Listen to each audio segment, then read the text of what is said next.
Nga gisulod sa nagkaniang unit sa kapulisan ang pipila ka mga property ni Kingdom of Jesus Christ founder Pastor Apollo Kibuloy sa Davao City sayo kaganinang buntag. Kiniaron isilbi ang mga warrant of arrest bato kaniya ug sa laing 5 pa ka individual. Atong sayro ng detalye niini sa live report ni Argil Relator. Argil.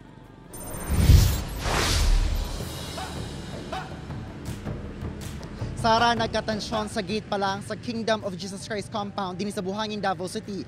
Ingon man sa Glory Mountain, human matod pa puwersahan ni gisulod sa kapulisan ang maong mga compound. Apan sa mga property nga gilibot sa kapulisan, negatibo nila nga makita si Pastor Apollo Kibuloy ug laing 5 pa ka mga personalidad nga mo'y target sa ilang dala nga arrest warrant.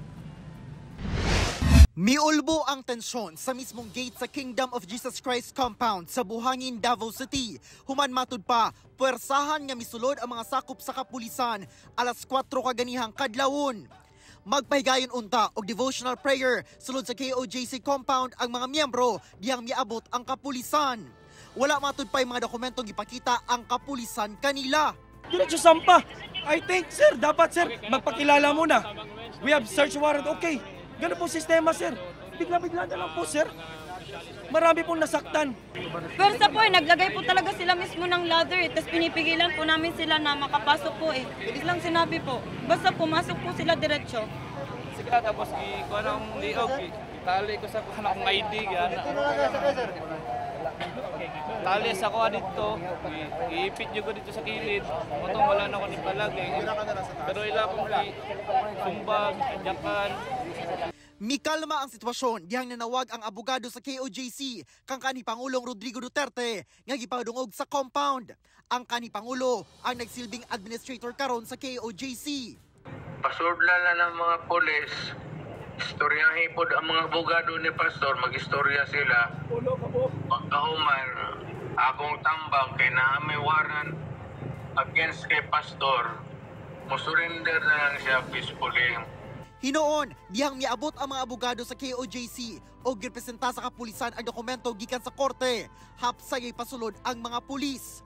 Usa-usa nila gisulod ang tanang mga building sulod sa compound. Sumala sa Police Regional Office 11, warrants of arrest ang ilang gisilbi kay KOJC founder Pastor Apollo Kibuloy ug laing 5 pa sa mga kasong child abuse, sexual abuse o paglapas sa Anti-Trafficking in Person Act. Negative, no? Hindi natin nakita ang mga subject sa warrant of arrest kanina.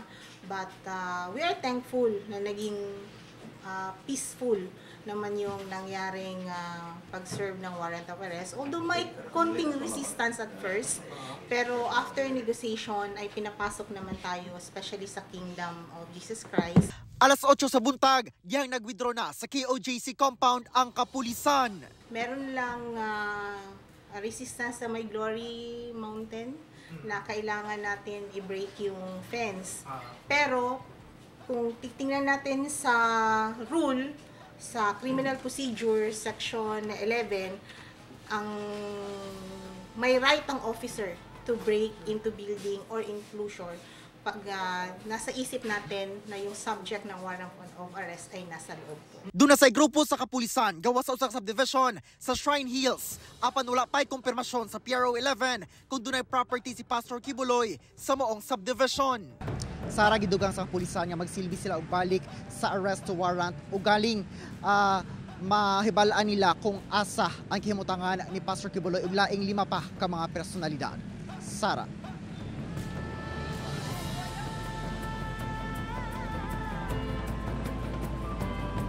Okay, nagang salamat Argil Relator.